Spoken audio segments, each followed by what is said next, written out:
ప్రభు నామానికే మహిమ కలుగును గాక. కూడి వచ్చిన మీ అందరికీ, కర్మిల ఆత్మీయ సహవాస సంఘ విశ్వాసులందరికీ మన ప్రభువును ఆయన ప్రియ కుమారుడునైన యేసుక్రీస్తు వారి శ్రేష్టమైన నామంలో శుభములు మరియు అందరికీ వందనాలండి. ఇర్మియా గ్రంథం 15వ అధ్యాయాన్ని మనం ధ్యానం చేసుకుంటున్నాం. ఇర్మియా గ్రంథం 15వ అధ్యాయం. ఇందులో ముఖ్యమైన అంశం ఏంటంటే ప్రవక్త యొక్క ఆవేదన,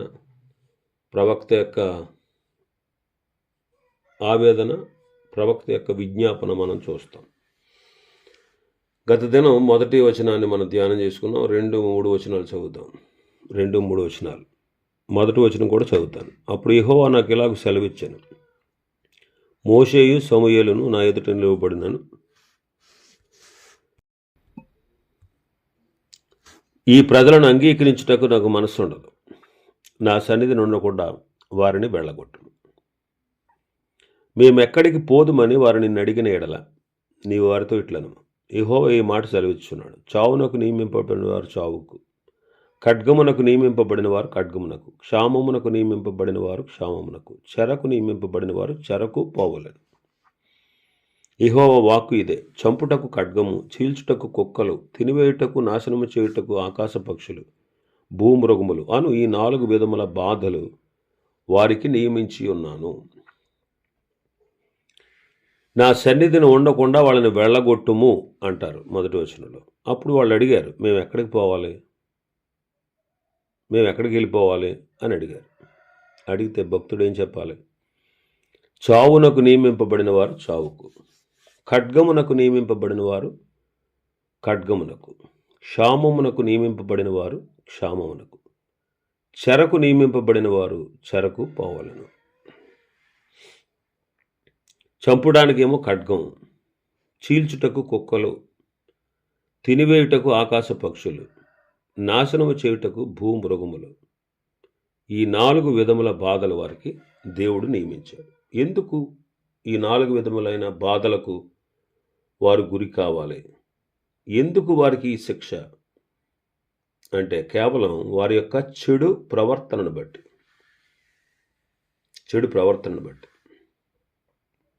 కేవలం వారి యొక్క చెడు ప్రవర్తనను బట్టి. వారు దేవుని పిల్లలు, దేవుని చేత ఏర్పరచబడిన వారు, అబ్రహాము సంతానం. వారు దేవుని జనాంగం, దేవుని సొత్తు. దేవుడు వారిని ఏర్పరచుకున్నాడు, అబ్రహామును ఏర్పరచుకున్నాడు. అబ్రహాము సంతతిని గొప్ప జనముగా చేస్తానన్నాడు. అందుకే చూడండి, నేటికి కూడా ఇశ్రాయేల్ దేశం ఎంతో బలమైనది. దాన్ని బీటౌట్ చేయగలిగిన వాడు ఎవడూ లేడు. దాన్ని ఓడించగలిగిన వాడు ఎవడూ లేడు. అనేక సంవత్సరాల పాటు, 100 సంవత్సరాల పాటు, 1000 సంవత్సరాల పాటు వారు దేశంగా లేకపోయినా, వారు దేశంగా ఏర్పడిన దగ్గర నుంచి ఇప్పటి వరకు ఎంతో ఫాస్ట్గా అభివృద్ధి చెందుతూ ఉన్నారు. అలాంటి ప్రజలు వారు. దేవుడు వారిని ఎప్పటికప్పుడు శిక్షించాడు, ఎప్పటికప్పుడు వారి దేశాన్ని నాశనం చేశాడు, ఎప్పటికప్పుడు వారికి శిక్షలు పంపాడు. ఇశ్రాయేల్ దేశస్థులు, ఇశ్రాయేలీయుల దేశము శిక్షించబడినట్టుగా, నాశనం చేయబడినట్టుగా, మళ్ళీ తిరిగి పునరుద్ధరించబడినట్టుగా ప్రపంచంలో ఏ దేశము లేదు. వారు దేవుని సొత్తు, దేవుని ప్రజలు, దేవుని సంతానం. తండ్రి తను ప్రేమించి కుమారుని శిక్షించినట్లుగా ప్రభు వారిని ఎంతో ప్రేమించాడు గనుక వారిని శిక్షించాడు. తండ్రిగా, న్యాయాధిపతిగా శిక్షించాడు. మరి ఇప్పుడు కూడా ఈ యోధా జనాంగం, యోధా దేశాన్ని, దావీదు సింహాసనముండు స్థలమును, దావీదు వంశీకులు ఏలుచున్నటువంటి ఆ యొక్క 2 గోత్రాల వారిని ఇప్పుడు ఏమంటున్నాడు? మిమ్మల్ని 4 రకాల శిక్షలు మీకు విధిస్తున్నాను అన్నాడు. చావునకు నియమించబడిన వారు చావాలి, ఖడ్గమునకు నియమింపబడిన వారు ఖడ్గానికి, క్షామమునకు నియమించబడిన వారు క్షామానికి, చెరకు నియమింపబడిన వారు చెరకు వెళ్ళాలి. ఎందుకు ఈ శిక్ష అంటే మరి ముఖ్యంగా చెప్పాలంటే మనష్షే అనే రాజు యొక్క మూర్ఖత్వం వల్ల ఇశ్రాయేలీయులకు ఈ శిక్ష. మనష్షే అనేవాడి యొక్క మూర్ఖత్వం వల్ల. రాజుల 2వ గ్రంథం 21వ అధ్యాయం 21వ అధ్యాయం. మనష్షే ఏలనారంభించినప్పుడు 12 ఏండ్ల వాడే యెరూషలేములో 55 సంవత్సరములు ఏలాను. అతని తల్లి పేరు హెప్సిబా. వీడు హిజ్కియా యొక్క కుమారుడు మనష్షే. అతడు యెహోవా దృష్టికి చెడుతనం జరిగించుచు ఇశ్రాయేలు ఎదుట నిలవకుండా యెహోవా వెళ్ళగొట్టిన జనములు చేసినట్లు హేయ క్రియలు చేయుచు వచ్చెను. తన తండ్రి అయిన హిజ్కియా పడగొట్టిన ఉన్నత స్థలములను వాడు తిరిగి కట్టించాడు. బయలు దేవతకు బలిపీఠాలు కట్టించాడు. ఇశ్రాయేలు రాజు అయినటువంటి ఆహాబు చేసినట్లు దేవతా స్తంభాలు చేయించి నక్షత్రాలకు మ్రొక్కి వాటిని పూజిస్తూ వచ్చాడు. యెరూషలేములో అతడు యెహోవా మందిరం అందే బలిపీఠాలను కట్టించాడు. యెహోవా మందిరమునకున్న 2 సాలల్లో ఆకాశ సమూహాలకు అతడు బలిపీఠాలు కట్టించాడు. తన కుమారుని అగ్నిగుండం దాటించాడు. జ్యోతిష్యం శకునములను వాడుక చేశాడు. యక్షిణిగాండ్రతో సోదెగాండ్రతో సాంగత్యం చేశాడు. యెహోవా దృష్టికి అతడు బహు చెడుతనము జరిగిస్తూ ఆయన కోపం పుట్టించాడు. దావీదుకు అతని కుమారుడైన సొలొమోనుకు దేవుడు ఆజ్ఞ ఇచ్చాడు. ఈ మందిరమున ఇశ్రాయేలు గోత్రస్థానంలో నుండి నేను కోరుకున్న యెరూషలేమునందు నా నామమును సదాకాలం ఉంచుతానని సెలవిచ్చిన యెహోవా మందిరమందు వాడు అషేరా దేవతా ప్రతిమనుంచాడు. ఇశ్రాయేలులకు దేవుడు ఆజ్ఞాపించిన దాన్ని అంతటిని ఆయన సేవకుడైన మోషే ద్వారా వారికి రాసి ఇచ్చినటువంటి ధర్మశాస్త్రాన్ని వాళ్ళు గైకుంటే వారు పితరులకు ఇచ్చినటువంటి దేశంలో నుండి వారు ఎక్కడికి వెళ్ళరు. ఒకవేళ యెహోవా సెలవిచ్చిన మాట వినకపోతే వారు లయమైపోతారు. అయితే ఈ మనష్షే అనేవాడు అంతకుముందు తమ పూర్వీకులు జరిగించిన చెడుతనం కంటే మించిన చెడుతనం చేసేటట్లు మనష్షే ఇశ్రాయేలులందరినీ ప్రోత్సహించాడు.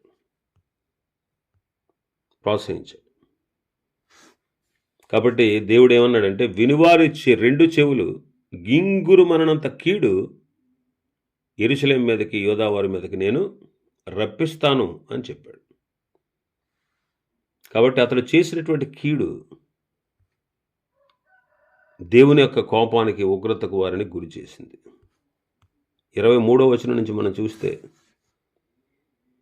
ఆమోను సేవకులు అతని మీద కుట్ర చేసి అతని నగరేందు అతను చంపగా దేశపు జనులు రాజు అయిన ఆమోను మీద కుట్ర చేసిన వారందరిని చంపి అతని కుమారుడైన యోషియాకు అతనికి మారుగా పట్టాభిషేకము చేశారు. మనష్షే నడిచినట్లు కూడా ఆమోను నడిచాడు. వాడు 20 ఏళ్ల వాడై యెరూషలేమును ఏలాడు. 2 సంవత్సరాలు పరిపాలించాడు. మనష్షే చేసినట్టే వాడు చేశాడు. దేవుడని యెహోవాను విసర్జించి ఆయన మార్గమందు నడవక తన తండ్రి ప్రవర్తించినట్లుగా వాడు కూడా ప్రవర్తించాడు.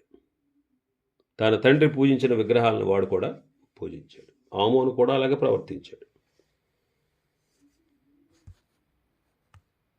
23వ అధ్యాయం మనం చూస్తే 23వ అధ్యాయంలో 26వ వచనం, మనష్షే యెహోవాకు పుట్టించిన కోపమును బట్టి ఆయన కోపాగ్ని ఇంకనూ చల్లారక యోధావారి మీద మండుచునే ఉండెను. సంవత్సరాలు గడుస్తున్నాయండి, అయినా సరే దేవుని కోపం చల్లారలేదు. 24వ అధ్యాయంలో కూడా మనం చూస్తాం. రాజుల 2వ గ్రంథం 24వ అధ్యాయం 3-4 వచనాలు, మనష్షే చేసిన క్రియలను బట్టి అతడు నిరపరాధులను హతము చేయుటను బట్టి యోధావారు యెహోవా సముఖము నుండి పారదోలినట్లుగా ఆయన ఆజ్ఞ వలన ఇది వారి మీదకి వచ్చెను. అతడు నిరపరాధుల రక్తముతో యెరూషలేము నింపినందున అది క్షమించుటకు యెహోవాకు మనస్సు లేకపోయింది. ఈ రీతిగా ఇశ్రాయేలీల రాజులను బట్టి, ఇశ్రాయేలీల యొక్క మూర్ఖత్వాన్ని బట్టి, ఇశ్రాయేలీల యొక్క చెడుగును బట్టి దేవుడు వారిని శిక్షిస్తూ ఉన్నాడు. ఆయన కోపం ఇంకా చల్లారి సంవత్సరాలు గడుస్తూ ఉన్నా సరే ఆయన కోపం ఇంకా చల్లారలేదు. కారణం వారి యొక్క మూర్ఖత్వం, వారి యొక్క పాపం. నిజమే, ఆదామును బట్టి మనం అందరం పాపానికి, మరణానికి పాత్రులం. అయితే క్రీస్తు మరణంలో మనకు జీవం. మనం కూడా మనసే చేసిన దాన్ని బట్టి తర్వాత మంచి రాజులు వచ్చిన తర్వాత కొంతమంది యథార్థంగా ప్రవర్తించిన దేవుని కోపం మండుతూనే ఉంది. ఎందుకంటే మనసే చేసినటువంటి హేయమైన కార్యాలను బట్టి.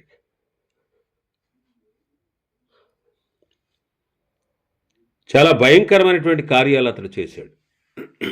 అందుబట్టి ప్రభు వారిని క్షమించడానికి మనసు లేకుండా పోయింది. మనం కూడా బాధలు అనుభవిస్తాం.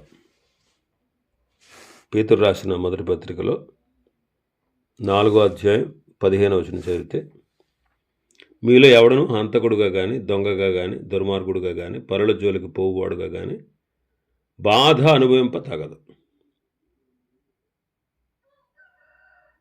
బాధ అనుభవించడం తగదు. ఎందువల్ల? ఒకవేళ నరహంతకులుగా ఉండి, దొంగగా ఉండి, దుర్మార్గుడుగా ఉండి, పరుల జోలికి పోవువాడుగా ఉండి ఇలా ఉంటే బాధ తప్పదు. ఎవరికి? విశ్వాసులు కూడా చూడండి, వాళ్ళ పని వాళ్ళు చూసుకోరు.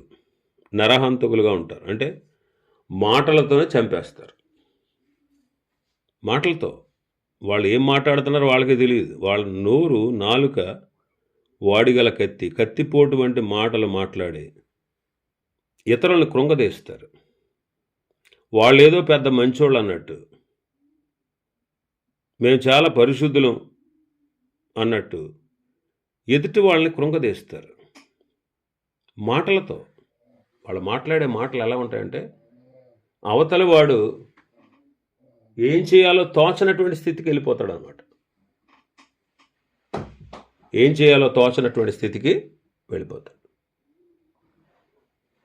ఎంత మాట వస్తే అంత మాట, ఎంత ఇష్టానుసారంగా మాట్లాడతారు కొంతమంది. సంఘంలో చూస్తూ ఉంటాం. వాళ్ళ మాటల వల్ల ఎంతోమంది ఏడుస్తూ ఉంటారు, కృంగిపోతూ ఉంటారు, బాధపడుతూ ఉంటారు, దుఃఖపడుతూ ఉంటారు, ప్రభువుకు మొరబెడతా ఉంటారు. ఆ మాటలు తట్టుకోలేక మందిరానికి మానేయాలా, దేవుణ్ణి సేవించడం మానేయాలా, ఆరాధించడం మానేయాలా అని చెప్పి వాపోతూ ఉంటారు చాలామంది. మరి అలా బాధపడుతున్నప్పుడు, దేవునికి మొరపెడుతున్నప్పుడు దేవుడు న్యాయం తీర్చడా? తీరుస్తాడు తప్పనిసరిగా. ఇలాగ నరహంతకులుగా ఉంటారంటే ఎదుటి వాళ్ళని మాటలతో చంపే హంతకులు అన్నమాట వాళ్ళు. ఇంకా దొంగలుగా, దుర్మార్గులుగా, ఇంకెంతసేపు వాళ్ళ గొడవ చూసుకోరు. ఎంతసేపు పరుల జోలికే వెళ్ళడం, పరుల పనులు వేళ్ళు పెట్టడం, పరుల్ని నీచంగా చూడడం, ప్రభు కొరకు వాడబడే వారిని గాలి తీసేయడం, వెనక లాగేయడం, వాళ్ళు కించపరచడం, అవమానపరచడం. వీళ్ళ పని అదే. వీళ్ళ అపరపరిశుద్ధులు. కాబట్టి ఎదుటి వాళ్ళు ఎవరంటే వీళ్ళ దృష్టికి ఘోరమైన నీచమైన పాపులు అన్నమాట. వీళ్ళే పరలోకానికి వెళ్తారు, వాళ్ళు అసలు పరలోకానికి వెళ్ళరు అన్నట్టు వీళ్ళ సీనియర్స్ అన్నమాట. మేము ఎప్పటి నుంచో ప్రభువును నమ్ముకున్నాము, ఎప్పటి నుంచో మందిరానికి వస్తున్నామని గర్వంగా ప్రవర్తిస్తూ ఉంటారు. అలాంటి వాళ్ళకి బాధ తప్పదు. అదే అంటున్నాడు కదా, మీలో ఎవడు కూడా నరహంతకుడుగా కానీ, దొంగగా కానీ, దుర్మార్గుడుగా కానీ, పరుల జోలికి పోగువాడు కానీ బాధ, ఇలాంటి వాడికి బాధ ఉంటుంది. బాధ పెడతాడు దేవుడు, బాధిస్తాడు, శిక్ష పెడతాడు దేవుడు. బాధపడ తగదు. మరి ఎలాంటి బాధ సరైంది? నువ్వు క్రైస్తవుడు అయినందుకు బాధ అనుభవిస్తే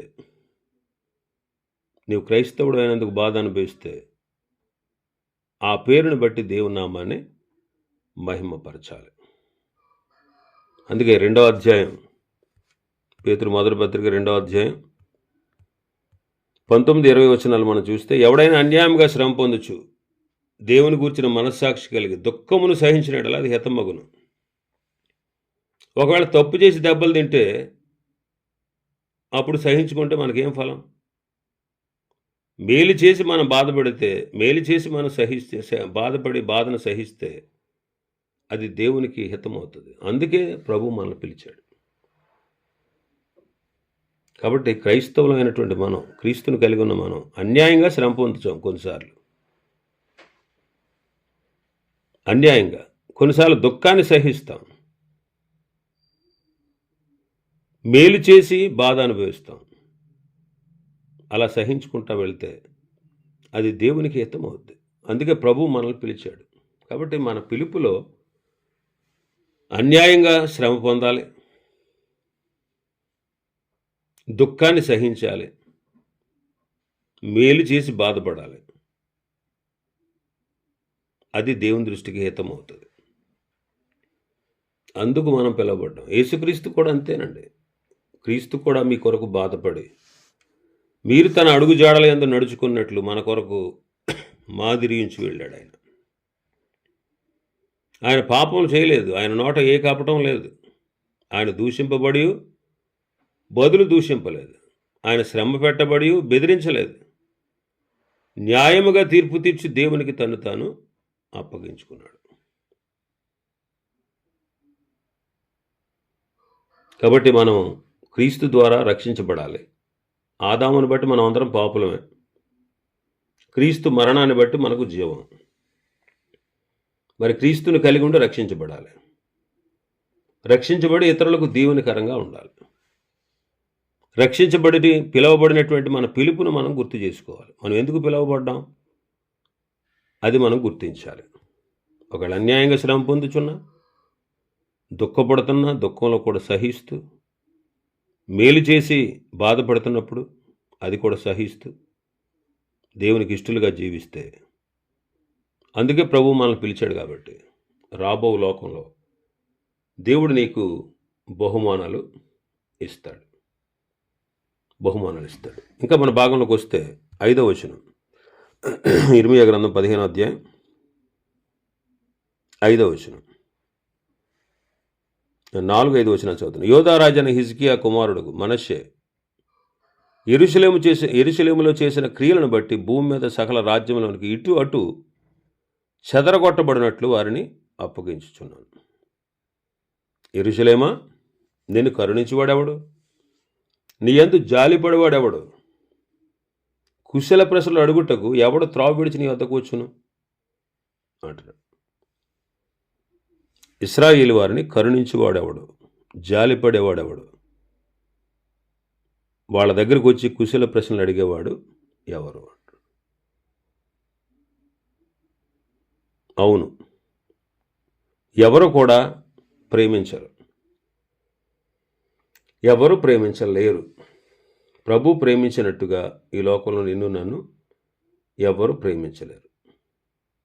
ఇశ్రాయేలీలు దేవుడే వారిని శిక్షిస్తే వారికి ఎవరు కూడా కరుణ చూపించేవారు కానీ, జాలి చూపించేవారు కానీ లేరు. మరి ఎందుకు అలాగైపోయింది పరిస్థితి అంటే వాళ్ళ యొక్క పాపాన్ని బట్టి. మరి మన జీవితం దేవునికి ఇష్టమైందేనా? దేవుడు ఇష్టపడాలి, మనుషులు ఇష్టపడాలి. మనుషుల దయ, దేవుని దయ రెండూ ఉండాలి. అంటే దేవునికి, మనుషులకు మన జీవితం, మన జీవన విధానం ప్రత్యక్షంగా వారికి కనబడాలి. మన జీవితం, మన జీవన విధానం వారికి కనబడాలి. పౌలు గారు అంటాడు కొరింథీయులకు రాసిన 2వ పత్రిక 5వ అధ్యాయం 11వ వచనంలో, కావున మేము ప్రభు విషయమైన భయం నెరిగి మనుషులను ప్రేరేపించుచున్నాము. మేము దేవునికి ప్రత్యక్షపరచబడిన వారము, మీ మనస్సాక్షులకు కూడా ప్రత్యక్షపరచబడి ఉన్నామని నమ్ముచున్నాను. దేవునికి, మనుషులకు వారి మనస్సాక్షులకు వారు ఏం చేయబడ్డారు? ప్రత్యక్షపరచబడ్డారు. సమూయేలు మొదటి గ్రంథం 2వ అధ్యాయం 26వ వచనం చదివితే, బాలుడగు సమూయేలు ఇంకను ఎదుగుచు యెహోవా దయందును మనుషుల దయనందు వర్ధిల్లుచుండెను. యెహోవా దయ, మనుషుల దయ. యెహోవా దయ, మనుషుల దయ. లోకాసు వార్త 2వ అధ్యాయం 52వ వచనం, యేసు జ్ఞానమందును వయస్సునందును దేవుని దయ యందును మనుషుల దయ యందును వర్ధిల్లుచుండెను. మనం గుర్తించాల్సిన విషయం ఏంటంటే, మనం మన జీవితాలు ప్రత్యక్షంగా ప్రభువుకు కనుపరచాలి. మన జీవన విధానం ఇతరులకు కూడా ప్రత్యక్షపరచబడాలి.